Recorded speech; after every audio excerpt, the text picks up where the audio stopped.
Doctor মুরাদের পদত্যাগপত্র গ্রহণ করেছেন রাষ্ট্রপতি। প্রজ্ঞাপন জারি, দলীয় পদ থেকেও অপসারণ।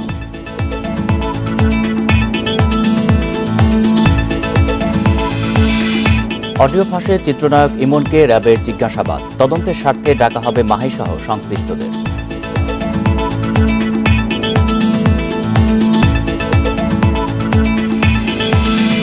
এক দফা পিছিয়ে বুয়েট ছাত্র আবরার হত্যা মামলার রায় আজ, সর্বোচ্চ সাজার আশা স্বজনদের।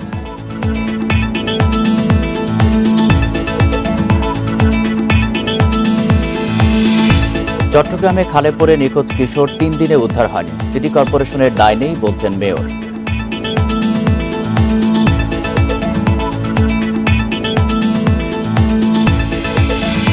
হতাশার ব্যাটিংয়ে ঢাকা টেস্টেও পরাজয়ের শঙ্কায় বাংলাদেশ, পঞ্চম দিনে ম্যাচ বাঁচানোর চ্যালেঞ্জ।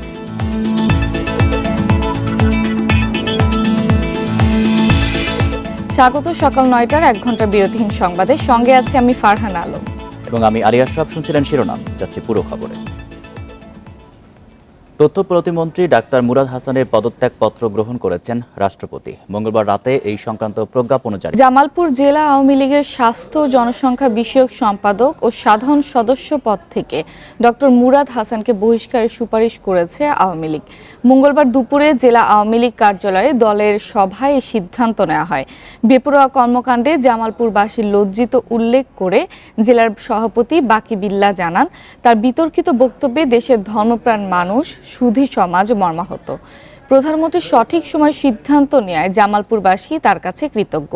এর আগে তথ্য সম্প্রচার প্রতিমন্ত্রীর পদ থেকে ডক্টর মুরাদ হাসানের পদত্যাগের খবরে জামালপুরের সরিষাবাড়িতে আনন্দ মিছিল করে আওয়ামী লীগ ও অঙ্গ সংগঠনের নেতাকর্মীরা। এ সময় বিক্ষুব্ধ নেতাকর্মীরা মুরাদ হাসানের কুশপুত্তলিকা দাহ করে। এছাড়া উপজেলার বিভিন্ন স্থানে পটকা ফুটিয়ে আনন্দ উল্লাস করে সাধারণ মানুষ। ব্যক্তিগত আচরণের দ্বারা আওয়ামী লীগের সাংগঠনিক শৃঙ্খলা, দলীয় ভাবমূর্তি, গণপ্রজাতন্ত্রী বাংলাদেশ সরকারের মাননীয় প্রধানমন্ত্রী শেখ হাসিনার নেতৃত্বাধীন সরকারকে অস্বস্তিকর অবস্থায় নিপতিত করবার কারণে তাকে জামালপুর জেলা আওয়ামী লীগের স্বাস্থ্য জনসংখ্যা বিষয়ক সম্পাদকের দায়িত্ব থেকে সর্বসম্মতিক্রমে জেলা আওয়ামী লীগের জরুরি সভায় অব্যাহতি দেওয়ার সিদ্ধান্ত গৃহীত হয়েছে। ডাক্তার মুরাদ হাসানের সাথে চিত্রনায়িকা মাহিয়া মাহির অডিও ক্লিপ ফাঁসের ঘটনায় চিত্রনায়ক ইমনকে জিজ্ঞাসাবাদ করেছে র্যাব। মঙ্গলবার রাত 11টার দিকে র্যাব সদর দপ্তর থেকে বের হন ইমন। তদন্তের প্রয়োজনে চিত্রনায়িকা মাহিসহ সংশ্লিষ্ট সবাইকে জিজ্ঞাসাবাদের আওতায় আনার কথা জানিয়েছে র্যাব। ডাক্তার মুরাদ হাসানের সাথে চিত্রনায়ক ইমন ও চিত্রনায়িকা মাহিয়া মাহির অশ্লীল ফোনালাপ নিয়ে তোলপাড় রাজনৈতিক অঙ্গন। সেই অডিও ক্লিপ ফাঁসের ঘটনায় এবার চিত্রনায়ক ইমনকে জিজ্ঞাসাবাদ করল র্যাব। মঙ্গলবার রাতে র্যাব সদর দপ্তরে 5 ঘণ্টা জিজ্ঞাসাবাদের বিষয়ে সংস্থাটির লিগ্যাল অ্যান্ড মিডিয়া উইং জানায়, ইমনের কাছ থেকে পাওয়া তথ্য যাচাই বাছাই করা হচ্ছে। ব্যক্তিগত তথ্য ফাঁস হওয়ার বিষয়টি ডিজিটাল নিরাপত্তা আইনে অপরাধ বলে জানিয়েছে র্যাব কর্মকর্তারা। তারা জানান, তদন্তের স্বার্থে প্রয়োজনে চিত্রনায়িকা মাহিয়া মাহি সহ সংশ্লিষ্টদের জিজ্ঞাসাবাদ করা হবে। ওনার মাধ্যমে হয়নি, এটা হচ্ছে ওনার বক্তব্য যে উনি জাতীয় কনভারসেশন ফাঁস উনি হয়তো করেন নাই, বাট ওনার কাছ থেকে অন্য কেউ নিয়ে করেছি কিনা এটাও আমরা ওনার সহযোগিতা চেয়েছি। এর বাইরে আমরা বিভিন্ন বিষয়ে আলাপ আলোচনা করেছি, যেটা হয়তো পরবর্তীতে আস্তে আস্তে আপনাদের জানানো যাবে। এদিকে এ ঘটনার তদন্ত কাজে র্যাবকে সহায়তার কথা জানিয়েছেন ইমন। এ সময় ডাক্তার মুরাদ হাসানের মন্ত্রিসভা থেকে পদত্যাগের সিদ্ধান্তকে সাধুবাদ জানান তিনি। আমি ওনাদেরকে বললাম যে এটা সম্পর্কে আসলে আমি জানি না, বাট ফোন দিয়েছিল আমাকে একজন মন্ত্রী হিসাবে, আমার যেভাবে কথা বলা দরকার আমি সেভাবেই ব্যাপারটা সামাল দেওয়ার চেষ্টা করেছি, কারণ একজন মন্ত্রীর সাথে তো আর আমি আজে বাজে ব্যবহার করতে পারি না। মাহিকে যে ভাষায় কথা বলেছে ওইটা সম্পর্কে আমি অবগত ছিলাম না, বাট ওইটা পরে শুনে আমার খারাপ লেগেছে। ফোনালাপ ফাঁসের ঘটনায় শুধু প্রতিমন্ত্রীর পদই নয়, জামালপুর জেলা আওয়ামী লীগের পদও হারিয়েছেন doctor Murad Hasan. Shamim Ahmed, independent news, Dhaka. Khaleda Zia ও জিয়া পরিবারের নারী সদস্যদের নিয়ে কুরুচিপূর্ণ অশালীন বক্তব্য দেয়ায় ডক্টর মুরাদ হাসানের বিরুদ্ধে আইনি পদক্ষেপ নেবে বিএনপি। দলের স্থায়ী কমিটির বৈঠকে এই সিদ্ধান্ত নেয় দলটি। মঙ্গলবার মহাসচিব মির্জা ফখরুল স্বাক্ষরিত প্রেস বিজ্ঞপ্তিতে একথা জানানো হয়। এতে বলা হয়, রাষ্ট্রীয় দায়িত্বশীল পদে থেকে এই ধরনের নারী বিদ্বেষী, বর্ণবাদী ও সংবিধান বিরোধী বক্তব্যে নারী সমাজ ও মানবতাকে হেয় করা হয়েছে। ডক্টর মুরাদ হাসানকে 24 ঘন্টার মধ্যে জাতীয় সংসদ ও মন্ত্রিসভা থেকে অপসারণ ও প্রকাশ্যে জনগণের কাছে ক্ষমা চাওয়ার দাবি জানিয়েছে বিএনপির স্থায়ী কমিটি। একই সঙ্গে তার বিরুদ্ধে আইনগত ব্যবস্থা নেওয়ারও সিদ্ধান্ত নিয়েছে কমিটি।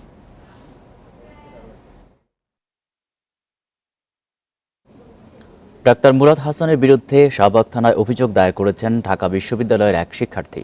মঙ্গলবার রাতে শাহবাগ থানায় ওসি মওদুদ হাওলাদার বিষয়টি নিশ্চিত করেন। তিনি বলেন, সন্ধ্যায় ঢাকা বিশ্ববিদ্যালয়ের শিক্ষার্থী জুলিয়াস সিজার তালুকদার বিশ্ববিদ্যালয়ের শিক্ষার্থীদের পক্ষে মুরাদ হাসানের বিরুদ্ধে থানায় একটি অভিযোগ দিয়েছেন। তার বিরুদ্ধে নারী শিক্ষার্থীদের চরিত্র হননের অপচেষ্টা ও ঢাকা বিশ্ববিদ্যালয় নিয়ে একটি গোষ্ঠীর মধ্যে বিরোধ সৃষ্টির অভিযোগ আনা হয়েছে। অভিযোগটি সাইবার ক্রাইম ইউনিটে পাঠানো হয়েছে বলেও জানান তিনি। জুলিয়াস সিজার তালুকদার নামের এক ঢাকা বিশ্ববিদ্যালয়ের শিক্ষার্থী সাবেক প্রতিমন্ত্রী মহোদয়ের বিরুদ্ধে একটা ডিজিটাল নিরাপত্তা আইনে একটা অভিযোগ করেছেন। তো এই বিষয়টা আমরা আপাতত প্লেন পেপার অভিযোগ হিসেবে রেখেছি। বিষয়টা জিডি করে সাইবার ক্রাইমে পাঠাচ্ছি। তদন্ত এবং মতামত শেষে আমাদের পাঠালে আমরা মামলা রেকর্ড করে পরবর্তী আইনগত ব্যবস্থা করব। বহুল আলোচিত বুয়েট ছাত্র আবরার ফাহাদ হত্যা মামলার রায় আজ। ঢাকা দ্রুত বিচার ট্রাইব্যুনাল 1-এর বিচারক আবু জাফর মোহাম্মদ কামরুজ্জামানের এ রায় ঘোষণার কথা রয়েছে। রায় সর্বোচ্চ সাজার আশা করছেন রাষ্ট্রপক্ষের আইনজীবীরা। এর আগে গত 28 নভেম্বর রায় ঘোষণার দিন ধার্য ছিল, কিন্তু মামলার রায় প্রস্তুত না হওয়ায় আবারও 8 ডিসেম্বর দিন ধার্য করেন। গত 14 নভেম্বর এ মামলায় যুক্তিতর্ক উপস্থাপন শেষ করে রাষ্ট্র ও আসামি পক্ষ 2019 সালের 6 অক্টোবর রাতে বুয়েটের শেরে বাংলা হলে আবরার ফাহাদকে পিটিয়ে হত্যা করা হয়। পরদিনই ছাত্রলীগের 19 নেতাকর্মীকে আসামি করে চকবাজার থানায় মামলা করেন আবরারের বাবা। গত বছর 13 নভেম্বর 25 জনের বিরুদ্ধে অভিযোগপত্র দেয় পুলিশ। এর মধ্যে 22 আসামি গ্রেফতার, পলাতক 3 জন।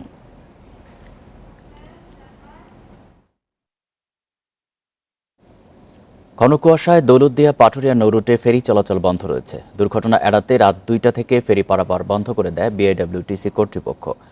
ফলে ঘাট এলাকায় সৃষ্টি হয়েছে দীর্ঘ যানজট। সারা রাত শীতে দুর্ভোগে রয়েছে চালক ও যাত্রীরা। বিআইডব্লিউটিসি জানিয়েছে, রাত 2টার সময় কুয়াশার ঘনত্ব বেড়ে গেলে নদীপথ দৃষ্টিসীমার বাইরে চলে যায়। এতে দুর্ঘটনা এড়াতে এই রুটে ফেরি চলাচল বন্ধ করে দেওয়া হয়। ফলে যানজটের সৃষ্টি হয়। কুয়াশা কেটে গেলেই ফেরি চলাচল শুরু হবে।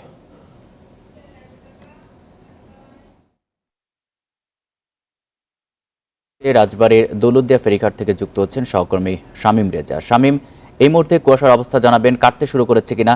আর আগের নিউজে আপনি জানাচ্ছিলেন যে অনেকে নৌকায় করে ঝুঁকি নিয়ে নদী পার হচ্ছেন, তো প্রশাসনের পক্ষ থেকে এ ব্যাপারে কোনো ব্যবস্থা নেওয়া হচ্ছে কিনা? দেখুন, দীর্ঘ 7 ঘন্টা ধরে কিন্তু এই দৌলতদিয়া পাটুরিয়া নৌরুটের ফেরি চলাচল বন্ধ রয়েছে। রাত 2টার সময় কুয়াশার ঘনত্ব বেড়ে গেলে দুর্ঘটনা এড়াতে বিআইডব্লিউটিসি কর্তৃপক্ষ এই রুটে ফেরি চলাচল বন্ধ রাখে। সেই ফেরি চলাচল বন্ধ কিন্তু এখনো রয়েছে, যে কারণে কিন্তু এই রুট ব্যবহারকারী চালক এবং যাত্রীরা কিন্তু সারা রাত শীতের মধ্যে প্রচন্ড দুর্ভোগের শিকার হচ্ছে। বিশেষ করে নারী যাত্রীরা কিন্তু আরো বেশি দুর্ভোগের শিকার হচ্ছে, কেননা ঘাট এলাকায় পর্যাপ্ত শৌচাগার ব্যবস্থা না থাকায় তাদের দুর্ভোগের মাত্রাটা দ্বিগুণে হচ্ছে। আমরা সকাল থেকে এই দৌলতদিয়া ঘাট এলাকাতে রয়েছি। এসে যেটা দেখতে পেয়েছি যে ঘাটের 0 পয়েন্ট থেকে ঢাকা খুলনা মহাসড়কের 5 কিলোমিটার এলাকা জুড়ে যাত্রীবাহী পরিবহন এবং পণ্যবাহী ট্রাকের সিরিয়াল রয়েছে। সেই সাথে কিন্তু শতাধিক ব্যক্তিগত প্রাইভেট কার, মাইক্রো রয়েছে। এছাড়াও রোগীবাহী অ্যাম্বুলেন্স রয়েছে পারের অপেক্ষায়।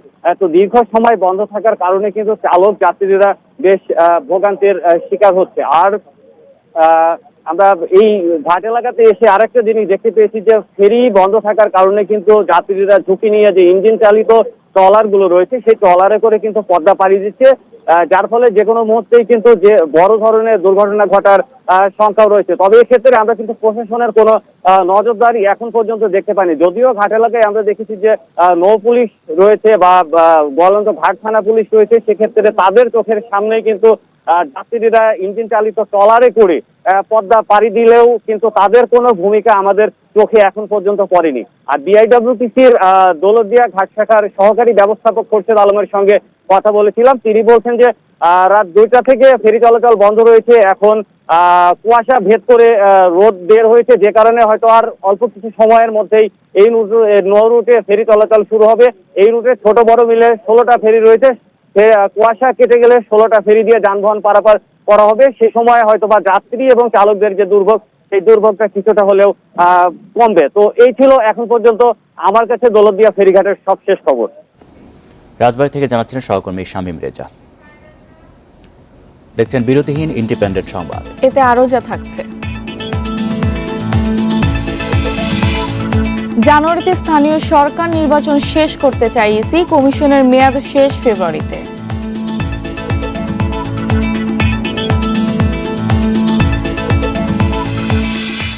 গাড়ির নম্বর প্লেট, চেসিস ও ইঞ্জিন নম্বরের নেই পার্থক্য, তবে দুটি গাড়ির অবস্থান 2 জেলায়। এভাবে আইন শৃঙ্খলা বাহিনীর নজর এড়িয়ে সড়কে দাপিয়ে বেড়াচ্ছে চোরাই গাড়ি। বিআরটিএর কিছু কর্মীর যোগসাজশে এ কাজ করছে একটি চক্র। এক মামলার তদন্তে গিয়ে এদের শনাক্ত করেছে সিআইডি।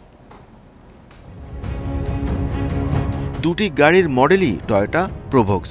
নেভি ব্লু গাড়িটি গাইবান্ধায়, সাদাটি চলছে ঢাকার মিরপুরে। গাড়ির নম্বর প্লেট, চেসিস নম্বর, এমনকি ইঞ্জিনের নম্বরও এক। বিআরটিএর কাগজপত্রে আছে মিল, তবে এর মধ্যে যে গাড়িটি চোরাই সেটি জব্দ করেছে সিআইডি। এমন চোরাই গাড়ির নম্বর ও চেসিস নম্বর পরিবর্তনের কাজ নিয়ে আসেন বিআরটিএর ক্যান্টিন বয় সজীব। তারপর অন্য গাড়ির নম্বর প্লেটে হয় রেজিস্ট্রেশন। এর সঙ্গে জড়িত মালিকানা পরিবর্তন শাখার কর্মী মাহফুজ। গোয়েন্দারা বলছেন চক্রটি কাজ করে 3টি গ্রুপে ভাগ হয়ে। এক দল চুরি, আরেক দলের কাজ কাগজপত্র ঠিক করা, তৃতীয় গ্রুপ খোঁজে নিরীহ ক্রেতা।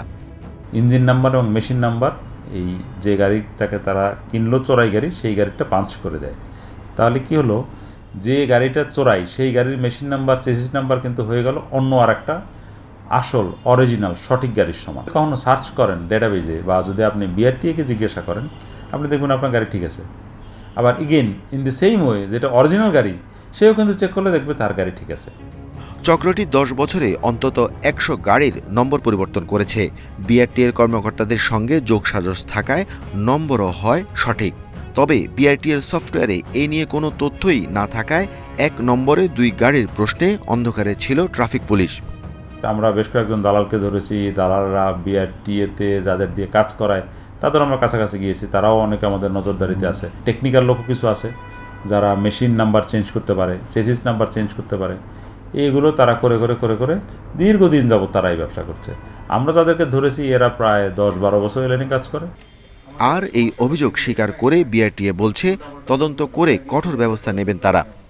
এটা আসলে চলার কথা না, নিশ্চয়ই এর ভিতরে একটা হয়তো জেনুইন আছে আর একটা ভুয়া আছে। কাজে এটা আমাকে দেখতে হবে, গাড়ি দেখতে হবে, গাড়ির চ্যাসিস নাম্বার দেখতে হবে, চ্যাসিস নাম্বারটা জেনুইন কিনা, নাম্বার প্লেটটা জেনুইন কিনা। এদিকে মিরপুর বিআরটিএর কার্যালয়ে গিয়ে দেখা গেছে শুধু নম্বর প্লেটে নয়, একই চেসিস নম্বরে 2টি গাড়ি নিয়ে বিপাকে পড়েছেন মালিক।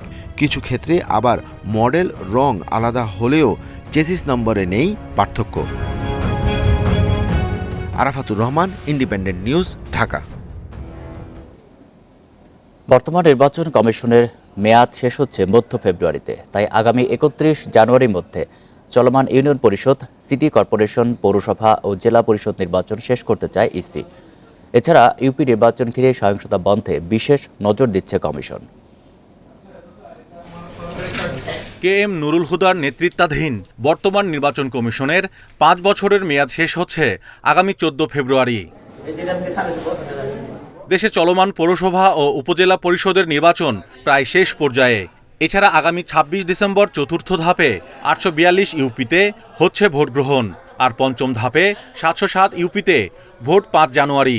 তাই ষষ্ঠ ধাপের ভোটও জানুয়ারির মধ্যে শেষ করতে চায় কমিশন। বিদায়ের আগেই জেলা পরিষদের নির্বাচনও করার পরিকল্পনা করছে বর্তমান কমিশন।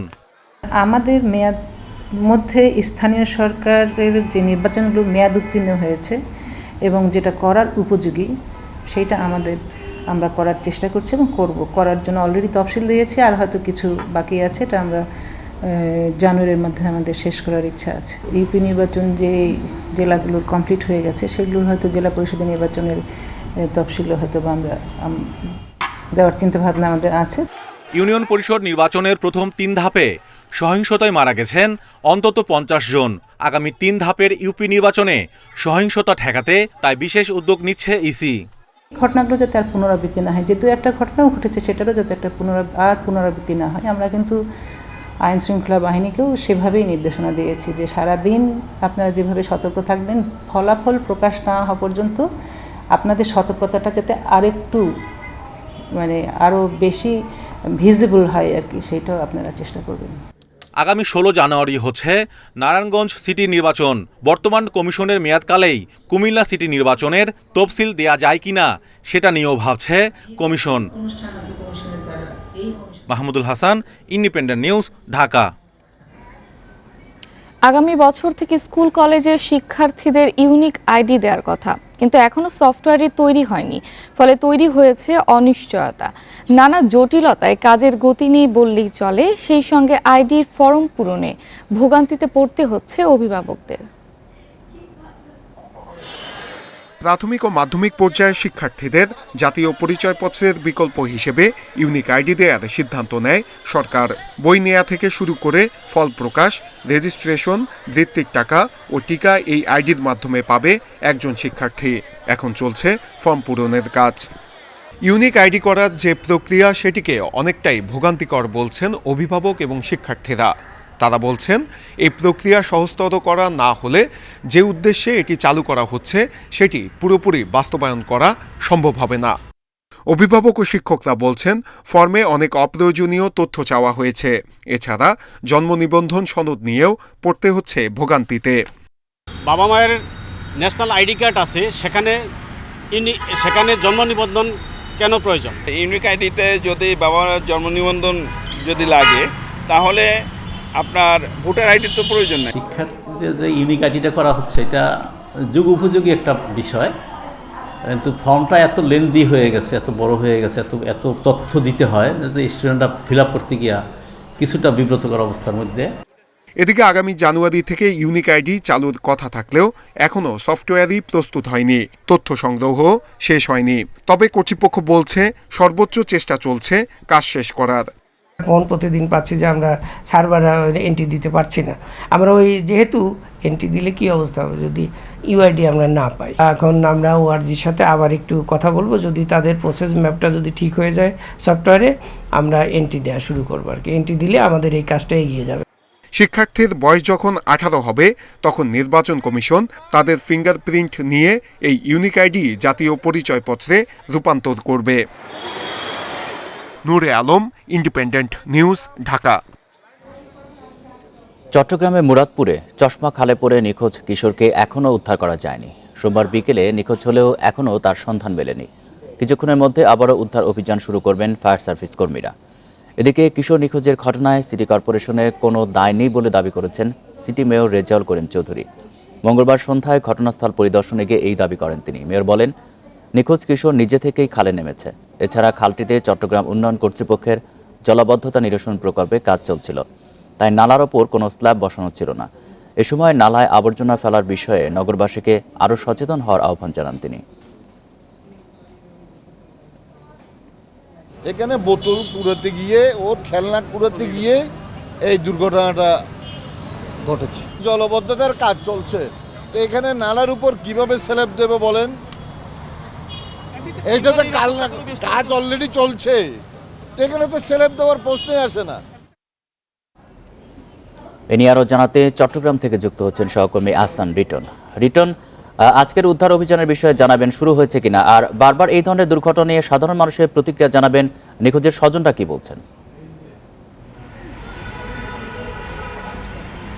দেখুন, আজকে দ্বিতীয় দিনের মতো যে উদ্ধার কাজ সেটি এখনও শুরু হয়নি, তবে আমরা দেখেছি ফায়ার সার্ভিসের বেশ কয়েকজন কর্মী ইতিমধ্যে এখানে এসে পৌঁছেছে। তারা তাদের যে সমস্ত প্রয়োজনীয় যন্ত্রপাতি সেগুলো শরীরের সঙ্গে যুক্ত করছেন এবং কিছুক্ষণ পরেই তারা আসলে আজকের মতো যে উদ্ধার কাজ সেটি শুরু করবেন।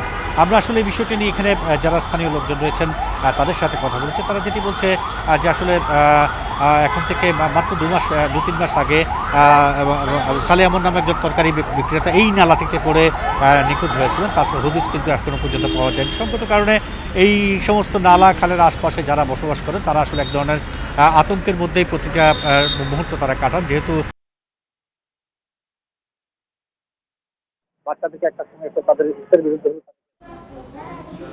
সীমান্ত হত্যা বন্ধে আরও সতর্ক থাকার প্রতিশ্রুতি দিয়েছে ভারত। মঙ্গলবার রাজধানীর ফরেন সার্ভিস একাডেমিতে দুদিনের পররাষ্ট্র সচিবের বৈঠক শেষে প্রতিশ্রুতি দেন হর্ষবর্ধন শ্রীংলা।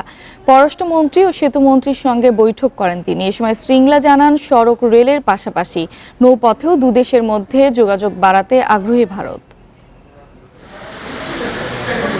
আগামী সপ্তাহে ঢাকা সফরে আসবেন ভারতের রাষ্ট্রপতি রামনাথ কোবিন্দ। জানুয়ারিতে দিল্লি যাওয়ার কথা রয়েছে প্রধানমন্ত্রী শেখ হাসিনার। এসব বিষয় নিয়ে আলোচনা করতে দুদিনের সফরে ঢাকায় এসেছেন ভারতের পররাষ্ট্র সচিব হর্ষবর্ধন শ্রীংলা।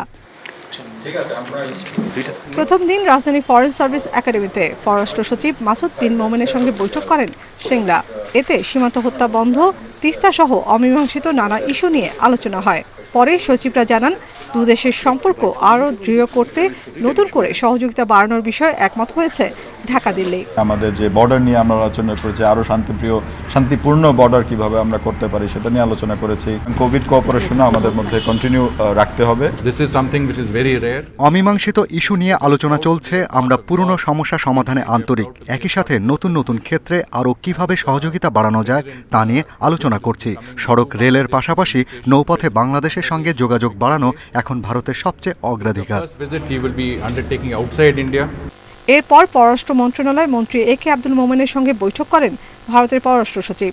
এ সময় দুদেশের মধ্যে নিরাপত্তা, সীমান্ত ব্যবস্থাপনা, পানি সম্পদ, বাণিজ্য, পরিবহন সহ কানেক্টিভিটি ইস্যুতে আলোচনা হয়। বর্ডার ইস্যু তারা নিজেরাই বলেছেন যে তারা এইগুলোর উপর আরও সতর্ক দৃষ্টি রাখবেন এবং একটা ফর্মুলা দিয়েছেন যাতে এই ঝামেলা না হয়। ছোটোখাটো ঝামেলাগুলো খাওয়া হয়, পানির সম্পর্কেও আলাপ হয়েছে, সবগুলো আমরা সমাধান করব। এছাড়া সচিবালয় আওয়ামী লীগ সাধারণ সম্পাদক ও সেতুমন্ত্রী ওবায়দুল কাদেরের সঙ্গে দেখা করেন হর্ষবর্ধন শ্রীংলা।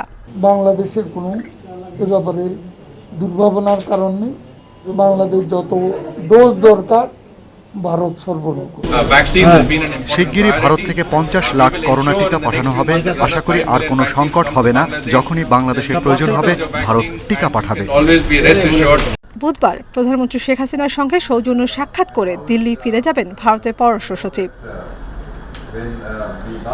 নাফিজাতুল্লাহ, independent news, Dhaka. নোয়াখালীতে ট্রাক চাপায় এক বিশ্ববিদ্যালয় শিক্ষার্থী নিহত হয়েছে। এই ঘটনায় ট্রাক চালক মামুন আলীকে গ্রেপ্তার করেছে পুলিশ। মঙ্গলবার রাত 9টার দিকে বেগমগঞ্জ উপজেলার সেতুভাঙ্গা এলাকা থেকে তাকে গ্রেপ্তার করা হয়। এর আগে ঘটনাস্থল থেকে ঘাতক ট্রাকটি আটক করে পুলিশ। প্রত্যক্ষদর্শীরা জানায়, মঙ্গলবার দুপুরে সোনাপুরে সিএনজি থেকে নামতে গিয়ে ট্রাক চাপায় আহত হন অজয়। পরে তাকে নোয়াখালী জেনারেল হাসপাতালে নিলে চিকিৎসক মৃত ঘোষণা করেন। এই ঘটনায় নোয়াখালী বিজ্ঞান ও প্রযুক্তি বিশ্ববিদ্যালয় রেজিস্ট্রার বাদী হয়ে মামলা দায়ের করেন। এর মধ্যে গ্রেপ্তার হয়েছে ট্রাকটির চালক। এর আগে দুর্ঘটনার প্রতিবাদে সোনাপুর ও মাইজদি সড়ক অবরোধ করে বিচার চান শিক্ষার্থীরা।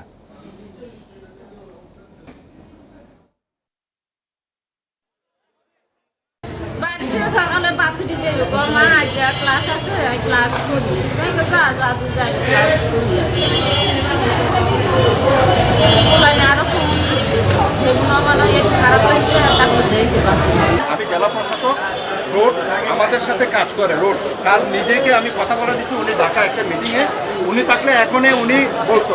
আমরা স্যার সহ ওনার সাথে কথা বলেছি, উনি কথা দিচ্ছে কালকের একটা দিন, পরশু দিন থেকে কাজ শুরু করবে এবং 15 দিনের মধ্যে সম্পূর্ণ কাজ শুরু করবে। টাকা ছাড়া চিকিৎসা সেবা পাওয়া যায় না বগুড়ার শহীদ জিয়াউর রহমান মেডিকেল কলেজ হাসপাতালে। শয্যা পাওয়া থেকে শুরু করে মরদেহ বুঝে পাওয়া সব সেবার জন্যই গুনতে হয় বাড়তি অর্থ। এমন কর্মকাণ্ডে দালালের পাশাপাশি হাসপাতালের অনেক কর্মচারী জড়িত বলে অভিযোগ রয়েছে। 2006 সালে বগুড়ায় প্রতিষ্ঠিত হয় শহীদ জিয়াউর রহমান মেডিকেল কলেজ হাসপাতাল। নামমাত্র মূল্যে উন্নত চিকিৎসা পাওয়ায় দ্রুতই সাধারণ মানুষের ভরসা হয়ে ওঠে এই হাসপাতাল। তবে রোগী বাড়ার সাথে সাথে হাসপাতালটিতে বেড়েছে দালাল চক্রের দৌরত্ব। দেখা গেছে 5টি দালাল চক্রের অন্তত 100 সদস্য গত 12 বছর ধরে এই হাসপাতালে সক্রিয় রয়েছে। রোগী ভর্তি থেকে শুরু করে ওষুধের দোকান পর্যন্ত সেবার নামে তারা জিম্মি করে রোগী এবং তাদের স্বজনদের। অভিযোগ, হাসপাতালে ভর্তির পাশাপাশি রোগীদের ওয়ার্ডে নিতেও দিতে হয় টাকা, এমনকি মরদেহ বের করা যায় না টাকা ছাড়া। অভিযোগ স্বজনদের। রুগীগুলান উঠাই নিয়ে গিয়ে ঠেলা গাড়িতে ধরে নিয়ে যায়, উপরে গিয়ে 200-300 টাকা দাবি করে। এটা আসলে এক ধরনের জিম্মি। ঠেলাওয়ালা এসে করছে যে গেটের নিচে নেমে করছে টাকা 200 দাও। তো আমি আর কি করবো, টাকা 200 দেন। দেওয়ার পর অ্যাম্বুলেন্স চালা করছি, চলেন ভাই 600 টাকা দিয়ে নিয়ে গেছি এটনি। ওটি যে অ্যাম্বুলেন্স চালা করছে টাকা লাগবে 5000। ট্রলিতে করে নিয়ে যেতে হবে 4 তলায়। নিয়ে যেতে গেলে ওই যে ট্রলি ঠেলে নিয়ে যায় সে বলে কি টাকা 200 দিতে হবে, না হলে বেড নাই। শুরুতে 500 শয্যা থাকলেও পরে 1200 শয্যায় উন্নীত করা হয় হাসপাতালটি। এরপরেও স্থান সংকুলনে হিমশিম খেতে হচ্ছে। দালালদের দৌরত্বের বিষয়টি স্বীকার করে কর্তৃপক্ষ বলছে, হাসপাতালের কেউ জড়িত থাকলে তাদের বিরুদ্ধে ব্যবস্থা নেওয়া হবে। আমরা নিজেরাও এখন সচেষ্ট রয়েছি। আমাদের এখানে যারা আইনশৃঙ্খলা বাহিনীর রয়েছেন, পুলিশ রয়েছেন, আনসার রয়েছে, তাদেরকেও আমরা সতর্ক করছি যেন গরিব রোগীকে জিম্মি করে যেন কেউ এখানে সুবিধা না নিতে পারে। 11 নভেম্বর বকশিস না পেয়ে হাসপাতালের খণ্ডকালীন কর্মচারী আসাদুজ্জামান ধুলু অক্সিজেন বন্ধ করে দিলে মারা যায় এক রোগী। Hasibur Rahman, independent news, Bogura. চট্টগ্রাম কারাগারে থাকা 8000 বন্দীকে করোনার ভ্যাকসিন দেওয়ার সিদ্ধান্ত নিয়েছে স্বাস্থ্য বিভাগ। আগামী বৃহস্পতিবার থেকে 2টি বুথে ভ্যাকসিন দেওয়া হবে। ওমিক্রন নিয়ে শঙ্কার মধ্যেই ভ্যাকসিন দেওয়ার সিদ্ধান্তে সন্তোষ প্রকাশ করেছেন কারাবন্দীদের স্বজনেরা। করোনা আতঙ্কে চট্টগ্রাম নগরী সবকিছুই যখন স্থবির, তখনও বন্দীদের খোঁজ নিতে কারাগারে এসেছেন তাদের স্বজনেরা। সেখানে বন্দীদের সুরক্ষা নিয়েও চিন্তিত ছিলেন তারা। আশা ছিল করোনা ভ্যাকসিনের। দেরিতে হলেও এবার কারাগারে থাকা বন্দীদের ভ্যাকসিন দেওয়ার উদ্যোগ নিয়েছে স্বাস্থ্য বিভাগ। এতে ক্রমশ দুশ্চিন্তার মেঘ কাটতে শুরু করেছে কয়েদির স্বজনদের। দেরিতে হলেও জিনিসটা হচ্ছে, এটা আমাদের মাঝে স্বস্তি ফিরে আসছে, কারণ এখানে আমাদের আত্মীয় স্বজন আছে। এটা উদ্যোগ নিয়েছে বা নিচ্ছেন, এটার জন্য আমরা কৃতজ্ঞতা থাকবো। স্বাস্থ্য বিভাগ বলছে, এরই মধ্যে ভ্যাকসিন দেওয়ার সম্ভাব্য স্থান ও কক্ষ পরিদর্শন করেছেন সংশ্লিষ্টরা। আপাতত 2টি বুথে ভ্যাকসিন দেওয়া হবে। প্রায় 8000 কয়েদি ওখানে অবস্থান করছেন, তাদেরকে আমরা ভ্যাকসিনেশনের আওতায় আনতে যাচ্ছি এবং এটা বাংলাদেশের প্রথম আমরা চট্টগ্রামে শুরু করছি। চট্টগ্রাম কারাগারের ধারণ ক্ষমতা 1853 জন হলেও সেখানে বর্তমানে আছেন অন্তত 8000 বন্দী। আর করোনা মোকাবেলায় সেখানে আছে মাত্র 5 শয্যার আইসোলেশন ওয়ার্ড। কারাগারের জন্য যে টিকার ব্যবস্থা করেছে আমরা পরিদর্শন করেছি এবং কর্তৃপক্ষের সাথে আলাপ করেছি এবং সামনে টিকা দেওয়া হবে। আমি মনে করি সবাই যদি টিকা দেয় সবাই অন্তত সেফ হবে আমি মনে করি। করোনার ঢেউ ঠেকাতে সাধারণ মানুষের পাশাপাশি বেদে, গার্মেন্টস শ্রমিক, তৃতীয় লিঙ্গের জনগোষ্ঠীর সহ সমাজের নানা সুবিধা বঞ্চিত অংশকে এরই মধ্যে ভ্যাকসিনের আওতায় এনেছে স্বাস্থ্য বিভাগ। Independent news desk. সড়কের অভাবে কয়েক বছর ধরে চরম ভোগান্তিতে পাবনার ভাঙ্গুড়ার বেতুয়ান গ্রামের 20,000 মানুষ। তাদেরকে বাধ্য হয়ে কারো বাড়ির মধ্য দিয়ে বা অলিগুলি ঘুরে চলাচল করতে হচ্ছে। সংকট নিরসনে দ্রুত রাস্তা নির্মাণের দাবি জানিয়েছেন স্থানীয়রা। ভাঙ্গুড়া উপজেলার সদর থেকে মাত্র 7 কিলোমিটার দূরে বেতুয়ান গ্রাম। প্রায় 20,000 জনসংখ্যার গ্রামটিতে স্কুল, কলেজ, কমিউনিটি ক্লিনিক সহ সবই আছে। শুধু নেই চলাচলের নির্দিষ্ট পথ। বেশি দুর্ভোগে পড়তে হয় হাসপাতালের রোগী নেওয়া এবং স্কুলগামী শিক্ষার্থীদের। আমরা বাইক নিয়ে বাড়াবাড়ি পারি না, ছেলে মেয়ে স্কুলে যাবি তা বাড়াতে পারে না, সেই কষ্ট। এই রাস্তাটি হলে আমাদের চলাচল নির্বিঘ্ন হবে, বাচ্চারা ঠিকমতো স্কুলে যেতে পারবে, অসুস্থ রোগী হাসপাতালে যেতে পারবে। এরই মধ্যে রাস্তা নির্মাণের দাবিতে বিক্ষোভ ও মানববন্ধন করেছে এলাকাবাসী।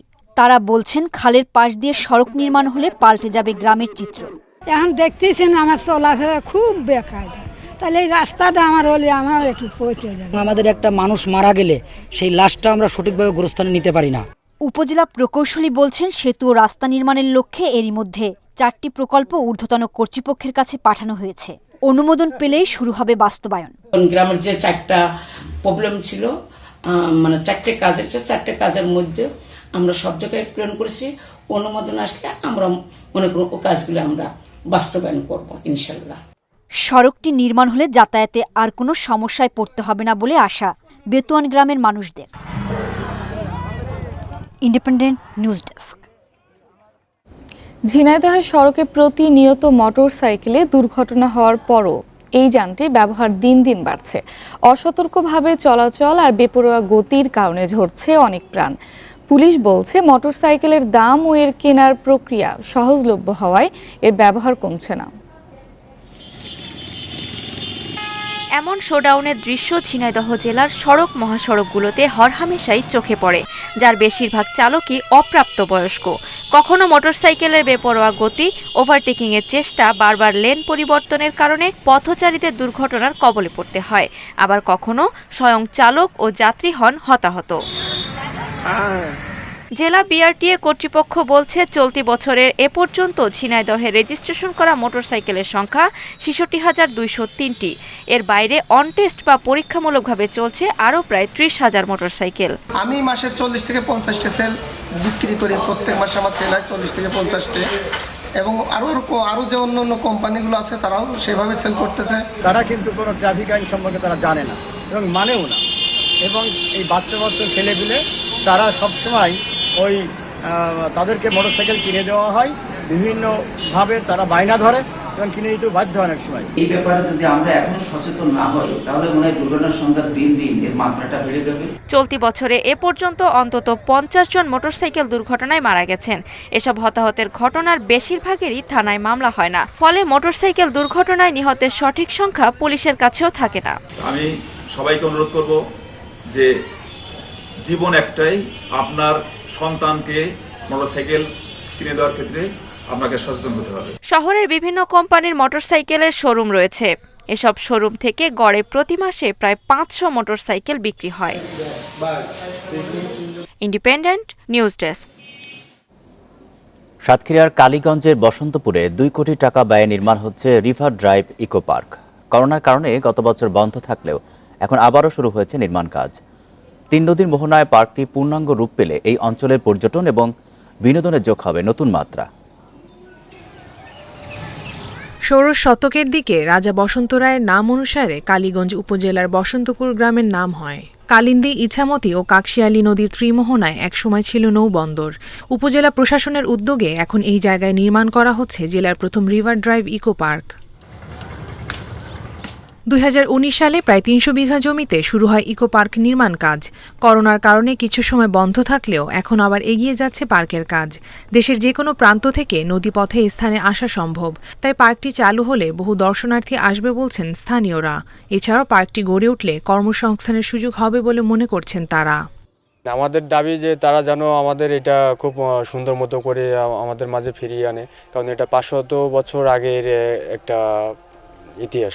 পার্কটা খুব তাড়াতাড়ি যদি সংস্কার হয়, খুব তাড়াতাড়ি যদি কাজকামগুলো ঠিকঠাকভাবে হয়ে যায়। বর্তমানে পার্কের মাটি ভরাট, পুকুর খনন ও ঘাট তৈরির কাজ শেষ হয়েছে।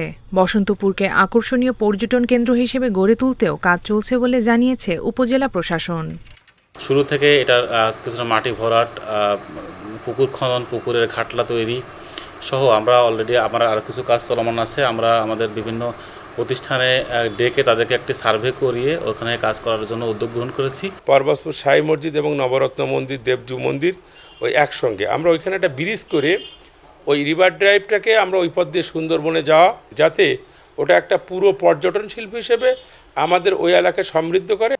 5 বছরের এই প্রকল্পের প্রাথমিক ব্যয় ধরা হয়েছে 2 কোটি টাকা। এতে পিকনিক স্পট, শিশু কর্নার, জাদুঘর সহ মুজিব কেল্লা তৈরির পরিকল্পনা রয়েছে। Independent news desk. যুক্তরাজ্যের প্রধান বিরোধী দল লেবার পার্টির নতুন ছায়া মন্ত্রিসভার শ্যাডো ইকোনমিক সেক্রেটারি হিসেবে দায়িত্ব পেয়েছেন বঙ্গবন্ধু শেখ মুজিবুর রহমানের নাতনি টিউলিপ সিদ্দিক। একই সঙ্গে তিনি লন্ডনে ফিনান্সিয়াল সিটির ছায়ামন্ত্রী হিসেবেও থাকবেন। নতুন দায়িত্বের কথা টুইটে নিশ্চিত করেছেন টিউলিপ। তিনি শ্যাডো চ্যান্সেলর রিচার্ড রিভস এমপির দলে গুরুত্বপূর্ণ দায়িত্ব পালন করবেন। ব্যাংক, ইন্স্যুরেন্স সহ সামগ্রিক আর্থিক খাতে সরকারের কর্মকাণ্ডের ওপর লেবার দলের হয়ে নজরদারি করবেন তিনি।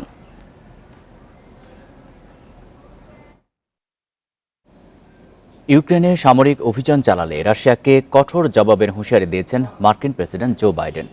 মঙ্গলবার ইউক্রেন ইস্যুতে রাশিয়ার প্রেসিডেন্ট ভ্লাদিমির পুতিনের সাথে ভার্চুয়াল বৈঠকে একথা জানান তিনি।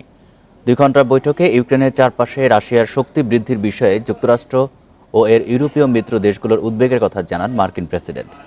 ইউক্রেন সীমান্তে রুশ সামরিক তৎপরতা বাড়ালে বড় ধরনের অর্থনৈতিক নিষেধাজ্ঞা ও কঠোর জবাব দেওয়ার হুঁশিয়ারি দেওয়া হয়। ক্রেমলিন জানিয়েছে সীমান্তে নেটো বাহিনীর উপস্থিতিকে বিপজ্জনক হিসেবে দেখছে রাশিয়া। বিষয়টি বাইডেনকে জানানো হয়েছে। পুতিনের সাথে আলোচনার আগে সোমবার ফ্রান্স, জার্মানি, ইতালি ও যুক্তরাজ্যের নেতাদের সঙ্গে কথা বলেন বাইডেন। যুক্তরাষ্ট্রের সাথে তারাও ইউক্রেনকে সাহায্য করার প্রতিশ্রুতি দিয়েছে।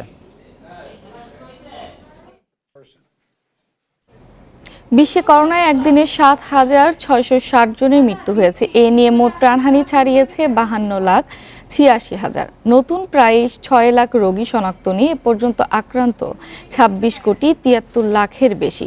২৪ ঘন্টায় সবচেয়ে বেশি ১,৭২২ জনের মৃত্যু হয়েছে যুক্তরাষ্ট্রে। নতুন শনাক্ত ১ লাখের বেশি। রাশিয়ায় মঙ্গলবার প্রায় ১২০০ জন মারা গেছে, নতুন শনাক্ত ৩১,০০০। এছাড়া একদিনে পোল্যান্ডে ৫০৪, ইউক্রেনে ৪৬৭ ও জার্মানিতে ৪৪৮ জনের প্রাণহানি হয়েছে।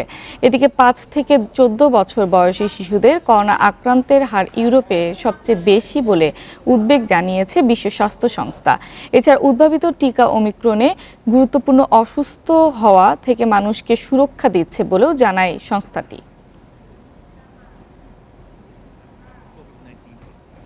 শতবর্ষী হয়েও মনের তারুণ্যে নিজেকে এগিয়ে নিয়ে গিয়েছেন ভারতের কেরালার কুট্টি আম্মা। ১০৪ বছর বয়সেও তিনি শিখেছেন লেখাপড়া। অল্প বয়সে বিয়ে ও সংসার সামলাতে গিয়ে থমকে গিয়েছিল তার পড়াশোনার স্বপ্ন। ভারতের দক্ষিণাঞ্চলীয় রাজ্য কেরালার অধিবাসী কুট্টি আম্মা সবসময় চেয়েছেন পড়ালেখা করতে, কিন্তু অভাবের সংসারে কখনোই বিদ্যালয়ের চৌকাঠে পা রাখা হয়নি তার। এরপর অল্প বয়সেই বিয়ে করে জড়িয়ে পড়েন সংসারে বেড়াজালে। ফলে অধরায় থেকে যায় তার পড়ালেখার স্বপ্ন। আমাকে সংসারের অনেক কাজ করতে হতো, আমি কোথাও যাওয়ার সময়টুকু পেতাম না, সেখানে পড়ালেখা করার চিন্তা করাও যায় না। আমি সব সময় পড়ালেখা শিখে একজন শিক্ষক হতে চেয়েছি। ১০৪ বছর বয়স পর্যন্ত বেঁচে থাকাই যেখানে বিরল, সেখানে এ বয়সে লেখাপড়া শুরু করেছেন কুট্টি আম্মা। পূরণ করেছেন নিজের মধ্যে লালিত করার স্বপ্নকে। নিজের স্বপ্ন পূরণের সাথে এটিও বুঝিয়েছেন চাইলেই জীবনের যে কোনো বয়সে পড়াশোনা শেখা যায়। শিক্ষক হওয়ার স্বপ্ন পূরণ না হলেও তার পড়ালেখা শেখার স্বপ্ন পূরণ করে কেরালার রাজ্য সরকার আয়োজিত সাক্ষরতা কর্মসূচি। আমার পড়াশোনা করার আগ্রহ দেখে শিক্ষকেরা আমাকে বই দিয়ে উৎসাহ দিতে শুরু করে। আমি বইগুলো বারবার পড়তাম। যদি কিছু বুঝতে না পারতাম তবে তাদের কাছ থেকে বুঝে নিতাম। সম্প্রতি রাজ্যটিতে হওয়া সাক্ষরতা পরীক্ষায় তিনি ১০০-তে পেয়েছেন ৮৯ নম্বর। জীবনের এই শেষ বয়সে এসে তার ইচ্ছা আরও কিছুদিন বেঁচে থাকার। নিজের শিক্ষক হওয়ার স্বপ্ন পূরণ না হলেও নাতি নাতনিদের সাফল্য দেখে যেতে চান কুট্টি আম্মা। Tahmid Abrar, independent news. ঢাকা টেস্টের চতুর্থ দিনে সাজিদের স্পিনে বিধ্বস্ত। এদিকে সুসাজিদের স্পিনে বিধ্বস্ত বাংলাদেশ ২২৪ রানে পিছিয়ে থেকে আছে ফলো অনের সংখ্যায়। পঞ্চম দিনের প্রথম ইনিংসে ফলো অন এড়াতে টাইগারদের করতে হবে ২৫ রান। টাইগারদের ব্যাটিংয়ের শুরুতেই দেখা দেয় বিপর্যস্ত। অভিষেকের শূন্যতে আউট হন মাহমুদুল জয়। আরেক ওপেনার সাদমান ফেরেন ৩ রান করে। মুমিনুলের রান আউটে বিপদ বেড়েছে। ৩ উইকেট হারিয়ে বিরতিতে যায় স্বাগতিকরা। শেষ সেশনে একে একে মুশফিক, লিটন, শান্ত, মিরাজকে তুলে নেন সাজিদ। এক প্রান্ত আগলে রেখে সাকিব অপরাজিত আছেন ২৩ রানে। শান্তর ব্যাটে আসে দলের সর্বোচ্চ ৩০ রান। ৩৬ রানে ৬ উইকেট নেন সাজিদ। এর আগে বৃষ্টি বাধা কাটে চতুর্থ দিন খেলা শুরু হয় ১০টা ৫০ মিনিটে। বাবর ও আজহারকে ফেরান ২ পেসার খালেদ ও এবাদত। এরপর 50 তুলেছেন রিজওয়ান ও ফাওয়াদ। ৩০০ রান হলে ইনিংস ঘোষণা করে পাকিস্তান।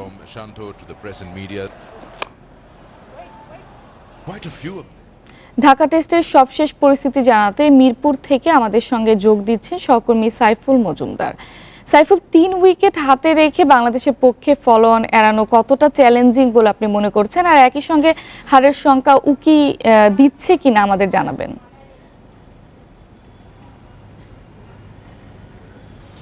তিনটা শুরু হয়েছিল আসলে ফলো অন এড়ানোর লক্ষ্য নিয়ে, তখন পজিশন বাকি ছিল এবং হাতে ছিল 3টা উইকেট। এখন কিন্তু আর 3টা উইকেট হাতে নিয়ে 2টা উইকেট আছে, সেক্ষেত্রে ফলো অন এড়ানো অনেক কঠিন। এখন দেখতে হবে বাংলাদেশ কত রানে অল আউট হয়। খুবই দুঃখজনক যে বাংলাদেশের যে ব্যাটিং অর্ডার যেভাবে ধস নেমেছিল গতকাল এবং তারই ধারাবাহিকতায় সাজিদ খান আজকে দিনে দ্বিতীয় ওভারে উইকেটটি তুলে নিয়েছেন এবং তিনি তার 7ম উইকেট নিয়েছেন। এক্ষেত্রে ফলো অন এড়ানো অবশ্যই অনেক কঠিন। সাকিব আল হাসান আছেন, তিনি আসলে কতটুকু করতে পারবেন তার দায়িত্বটা এই অবস্থায় একদম বোলারদের নিয়ে, সেটা কিন্তু আসলে সময় বলে দিবে, কিন্তু সেটা অবশ্যই অনেক কঠিন। সেক্ষেত্রে আমরা আজকে এখন যেটা আপনি বলছেন ফলো অন অবশ্যই কঠিন, পাশাপাশি হারের সংখ্যা কিন্তু আরও বেশি এখন উকি দিচ্ছে এবং জোরালো হচ্ছে। কারণ এখন দেখতে হবে যে পাকিস্তান বাংলাদেশকে অল আউট করে তারা নিজেরাও নিশ্চয়ই ব্যাটিং করবে, করে একটা এমন একটা টার্গেট দিবে যে টার্গেটটা, কারণ ইতিমধ্যেই বাংলাদেশ যদি 100 নিচে অল আউট হয়ে যায় সেক্ষেত্রে টার্গেটটা অলরেডি পাকিস্তান লিড পাবে 200-র মতো, সেক্ষেত্রে তারা হয়তো অল্প কিছু রান করে বাংলাদেশে ছেড়ে দিবে, সেক্ষেত্রে বাংলাদেশের সামনে হয়তো একটা সেশন বা 1.5টা সেশন থাকবে। সেক্ষেত্রে কিন্তু বাংলাদেশের 1.5 সেশন টিকে থাকা বা 2 সেশনের মতো টিকে থাকাটা অনেক চ্যালেঞ্জিং হবে, সেটা আমরা দেখেছি গতকাল এবং আজকেও সেভাবে দেখেছি। সুতরাং এই টেস্টটাও বাংলাদেশের জন্য আসলে অনেক লজ্জাজনক হয়ে যেতে পারে। প্রথম টেস্ট হেরেছে এবং দ্বিতীয় টেস্টও বাংলাদেশ যেভাবে আসলে খেলেছে, দেখেন টেস্টটা কিন্তু 5 দিনের টেস্ট, কিন্তু বৃষ্টির কারণে ওভারের হিসেবে যদি বলা হয় মাত্র 2.5 দিনের ম্যাচ হয়েছে। সেই 2.5 দিনের ম্যাচও বাংলাদেশ লড়াই করার পুঁজি পায় নাই বা লড়াই করার মতো মানসিকতা আমরা দেখিনি।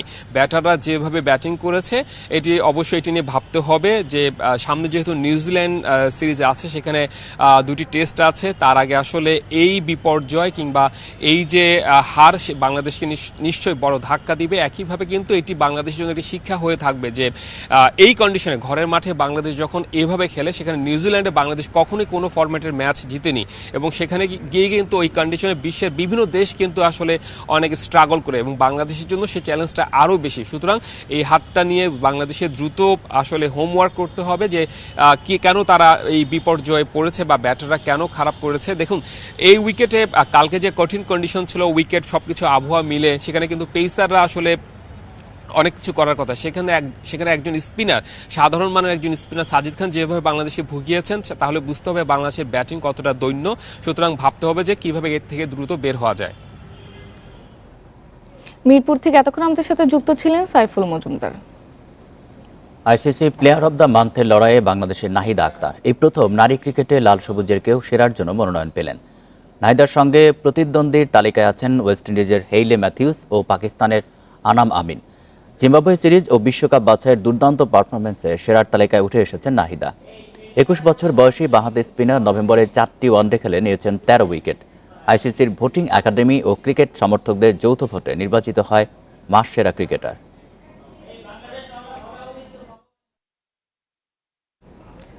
ভারত সফরে অদম্য বাংলাদেশ অনূর্ধ্ব 19 দল কলকাতায় ওয়ানডে ট্রাই সিরিজের চ্যাম্পিয়ন ইয়ং টাইগার্স। ফাইনালে ভারত বি দলকে 53 রানে গুটিয়ে দিয়ে ম্যাচ জিতেছে 181 রানে। ইডেন গার্ডেন্সে আগে ব্যাট করে 234 রান তোলে বাংলাদেশ। সর্বোচ্চ 93 রান করে আইচ মোল্লা, যার মানে ব্যাটে আসে 50, জবে 5 রান তুলতে 3 উইকেট হারায় ভারত বি দল।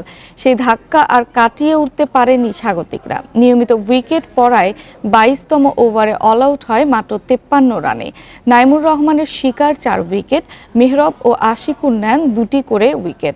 সিরিজের ট্রফি তুলে দেন বিসিসিআই সভাপতি সৌরভ গাঙ্গুলি। বিপিএলের 8ম আসরে থাকতে চেয়েছিল ঢাকা ডায়নামাইটস, কিন্তু সময় স্বল্পতা আর 1 বছরের চুক্তির কারণে এবার অংশ নিচ্ছে না 2016-র চ্যাম্পিয়নরা।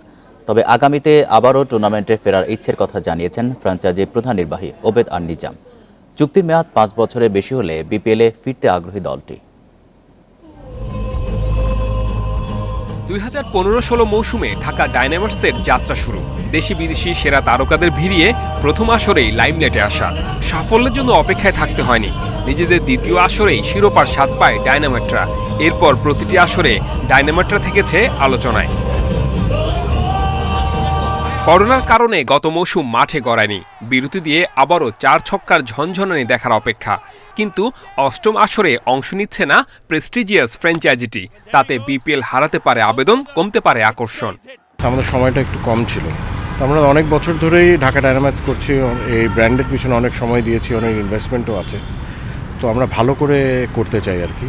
তো আমাদের হায়ার ম্যানেজমেন্ট থেকে অলরেডি বলা হয়েছে এবং আমিও এটা বললাম যে এই বছরটা বাদ দিয়ে আগামী বছর থেকে যদি একটা কনক্রিট প্ল্যান থাকে ক্রিকেট বোর্ডের থেকে 5-6 বছরের জন্য যদি ফ্র্যাঞ্চাইজ দেওয়া হয় তখন will be more interested. IPL, PSL, CPL এ ফ্র্যাঞ্চাইজিরা থাকছেন লম্বা সময়, তাতে সংশ্লিষ্ট বোর্ডের স্টেক হোল্ডার হয়ে উঠছে দলগুলো। কিন্তু বিপিএল এর নজির নেই, এখনও পেশাদারি হয়ে উঠতে পারেনি বিসিবি, ফলে ফ্র্যাঞ্চাইজি বদল হয়েছে অনেক। ঢাকা ডায়নামাইটসের প্রধান নির্বাহী এখন বিসিবি পরিচালক। ভবিষ্যতে বিপিএল কাঠামোতে আমূল পরিবর্তনে কাজ করতে চান জোরে সোরে। আমি টেবিলের ওপারে ছিলাম, এখন এপারে আছি বলে আমার সাথেও আলাপ আলোচনা হচ্ছে, আমিও কথা বলেছি, ভালো কথা হচ্ছে আমাদের। তো কনক্রিট কিছু এখনও হয়নি, we are still in the early stages. আমার বিশ্বাস এবং আমার ধারণা এটা ভালো দিকেই আগাবে। এবার ফ্র্যাঞ্চাইজিদের সাথে এক মৌসুমের জন্য চুক্তি করছে বিসিবি। আগামী আসর থেকে চুক্তি বাড়বে দীর্ঘমেয়াদে, আশ্বাস দিয়েছেন বিসিবি সভাপতি। ফলে আগামী আসর থেকে আরও চমক নিয়ে বিপিএলে ফিরতে চায় Dhaka Dynamites. Saiful Majumder, independent news. ব্রিসবেনের গ্যাবায় শুরু হলো মর্যাদার অ্যাশেজ সিরিজ। প্রথম টেস্টে অস্ট্রেলিয়ার বিপক্ষে টসে জিতে ব্যাট করতে নেমে বিপর্যয়ে পড়েছে ইংল্যান্ড। মধ্যাহ্ন বিরতির পর ইংলিশদের সংগ্রহ 4 উইকেটে 59 রান। দিনের প্রথম বলে ওপেনার ররি বার্নসকে হারায় ইংল্যান্ড। স্টার্কের বলে বোল্ড হন বার্নস। উইকেটে এসে টিকতে পারেননি দাভিদ মালানো। হ্যাজেলউডের বলে মাত্র 6 রানে ফিরে যান বাঁহাতি ব্যাটার। অধিনায়ক জো রুটকেও 0 রানে ফেরান অজি পেসার। হতাশ করেছেন বেন স্টোকস। কমিন্সের ওভারের দ্বিতীয় বলে বাউন্ডারি হাঁকিয়ে 2 বল পরেই লাবুশেনের হাতে ক্যাচ দিয়ে সাজঘরে ফেরেন। অলি পোপের সাথে জুটিতে ঘুরে দাঁড়ানোর চেষ্টা করছেন হাসিফ হামিদ।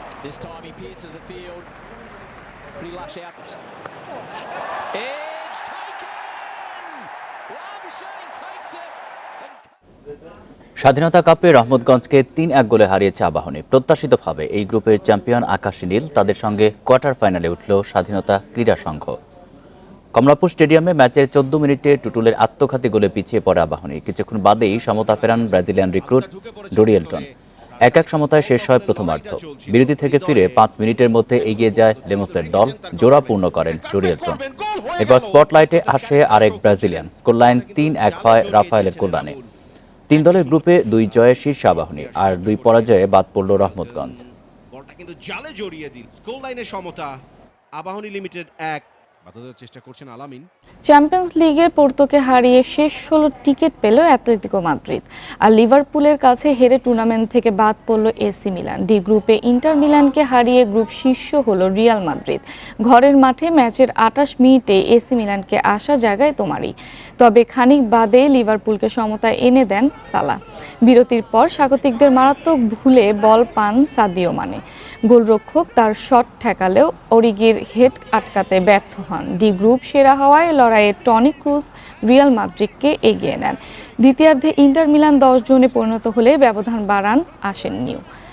এদিকে এ গ্রুপে ব্রাগার বিপক্ষে 4-1 গোলে জিতেছে পিএসজি। ম্যাচে জোড়া গোল করে রেকর্ড ভেঙেছে মেসি। অফিশিয়াল ম্যাচে পেলের গোল সংখ্যা 757, আর্জেন্টাইন তারকার একটি বেশি। অবশেষে নিষেধাজ্ঞা থেকে মুক্ত হলেন স্প্রিন্টার মোহাম্মদ ইসমাইল। ক্যারিয়ারের কথা চিন্তা করে তার নিষেধাজ্ঞা তুলে নেওয়া হয়েছে। এদিকে মুজিব বর্ষ ও স্বাধীনতার সুবর্ণ জয়ন্তী উপলক্ষে ভিন্ন আঙ্গিকে জাতীয় অ্যাথলেটিক্সের পরিকল্পনা ফেডারেশনের। তবে ভেন্যু নিয়ে এখনও কাটেনি জটিলতা। টোকিও অলিম্পিকে ওয়াইল্ড কার্ডে মনোনীত না করায় ফেডারেশনের বিরুদ্ধে প্রশ্ন তুলে গেল অক্টোবরে 1 বছরের নিষেধাজ্ঞায় পড়েছিলেন দেশের দ্রুততম মানব ইসমাইল। এরপর ভবিষ্যতে এমন ঘটনার পুনরাবৃত্তি না করার শর্তে ফেডারেশন সভাপতির কাছে ক্ষমা চেয়ে লিখিত আবেদন করেন ইসমাইল। যাচাই বাছাই শেষে নিষেধাজ্ঞা তুলে নিয়েছে ফেডারেশন। নিঃশর্ত ক্ষমা চেয়ে এবং তার ভুল বুঝে আবেদন করে এবং ভবিষ্যতে আর এরকম করবে না বলে মাননীয় সভাপতির মধ্যে সে যেহেতু ইয়াং ট্যালেন্ট এবং সম্ভাবনাময় খেলোয়াড়, তার এটা বিবেচনা করে সাজা প্রত্যাহার করে দিয়েছে। আসন্ন জাতীয় চ্যাম্পিয়নশিপেই অংশ নিতে পারবেন ইসমাইল। মুজিব বর্ষ ও স্বাধীনতার 50 বছর উপলক্ষে এবারের জাতীয় চ্যাম্পিয়নশিপ হবে ভিন্ন আঙ্গিকে। বঙ্গবন্ধু স্টেডিয়ামে সংস্কার কাজ চলায় আর্মি স্টেডিয়ামে আয়োজন করতে চায় ফেডারেশন।